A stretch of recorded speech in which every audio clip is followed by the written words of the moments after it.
Hi everyone. आज हम लोग ट्रायंगल का ही पार्ट 2 पढ़ते हैं। Right angle triangle. ठीक है, राइट एंगल ट्रायंगल किसको बोलते हैं? अगर कोई भी ट्रायंगल का अगर एक एंगल अगर 90 डिग्री हो तो उसको हम लोग राइट एंगल ट्रायंगल बोलते हैं। ठीक है, अब देखिएगा पेरीमीटर पूछेगा तो क्या कर देंगे, सम ऑफ साइड्स कर देंगे तो हमारा पेरीमीटर आ जाएगा। नेक्स्ट पाइथागोरस थ्योरम क्या कहलाता है कि हाइपोटेनस का स्क्वायर इक्वल टू परपेंडिकुलर का स्क्वायर प्लस बेस का स्क्वायर कर देंगे तो हमारा क्या आ जाएगा, पाइथागोरस थ्योरम आ जाएगा। नेक्स्ट अब एरिया ऑफ राइट ट्रायंगल कैसे निकालते हैं हम लोग, half into base into height, ये हम लोग बचपन से पढ़ते आ रहे हैं। नेक्स्ट और कैसे निकाल सकते हैं, area of right triangle hypotenuse का square divided 4 into sine 2 theta. Sine 2 theta देखिएगा, अगर मान लीजिए कोई इस तरह से ट्रायंगल है और यहाँ पे कुछ भी एंगल दिया हुआ हो, ठीक है, और अगर हाइपोटेनस का वैल्यू दिया हुआ हो और जैसे मान लीजिए थीटा का वैल्यू अगर मैं 15 लिख देता हूँ तो इसका मतलब यहाँ क्या लिखेंगे, साइन 2 मतलब थीटा को इंटू 2 करना है, मतलब 30 डिग्री हो जाएगा यहाँ पे साइन 30 डिग्री। साइन 30 डिग्री का हमको वैल्यू मालूम है 1/2 लिख सकते हैं, तो 1/2 और हाइपोटेनस का स्क्वायर डिवाइडेड बाय 4 कर देंगे तो हमारा आंसर आ जाएगा। अगर यहाँ 30 डिग्री रहेगा तो यहाँ पे क्या करेंगे, 2 से इंटू कर देंगे तो मतलब साइन 60 डिग्री √3/2 कर देंगे। ये समझ पा रहे हैं। नेक्स्ट अब इन रेडियस बोलेगा तो मतलब सर्कल छोटा है, बड़ा ट्रायंगल है और इसका अगर हमको रेडियस निकालना हो तो क्या करेंगे, परपेंडिकुलर प्लस बेस दोनों को प्लस करके माइनस इसमें कर देंगे, हाइपोटेनस डिवाइडेड बाय 2 कर देंगे तो आ जाएगा हमारा।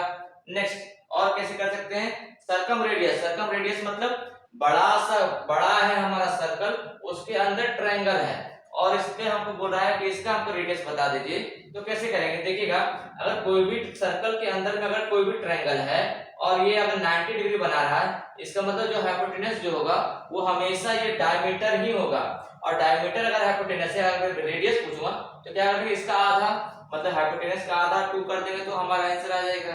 Next some important Pythagoras triplet. देखिएगा अगर इस तरह से हम लोग ये याद कर लेंगे ट्रिपलेट को तो हम लोग को इजी हो जाएगा कोई भी राइट एंगल ट्रायंगल का एरिया निकालने के लिए। क्यों, अगर मान लीजिए नॉर्मली ये तीनों दे दिया 11 12 60 61 दे दिया, हमको मालूम नहीं है कि ट्रिपलेट है तो हम लोग हीरोन फॉर्मूला से सॉल्व करना स्टार्ट करेंगे, उससे थोड़ा लंबा हो जाएगा। और अगर हमको ये याद रहेगा कि हाँ ये ट्रिपलेट बनाता है तो इसका मतलब हम लोग डायरेक्ट राइट एंगल ट्रायंगल का फॉर्मूला लगा करके हम लोग कर सकते हैं। नेक्स्ट और आगे देखते हैं। अब ठीक है, कुछ कुछ इंपॉर्टेंट रिजल्ट देखते हैं हम लोग ट्रायंगल के रेस्पेक्ट। ठीक है, ये जो है कोई भी अगर मैं बोल दूं कोई भी triangle is the largest square inside a triangle, बोला जाता है कि कोई भी ट्रायंगल है उसके अंदर में कि सबसे बड़ा स्क्वायर को अगर मैं रख दूं और उसका मैं बोल दूं कि हमको लेंथ बता दीजिए, वो स्क्वायर का लेंथ बता दीजिए, तो क्या करेंगे, देखिएगा बेस इनटू हाइपोटेनस हाइट रहेगा ये, ठीक है ना।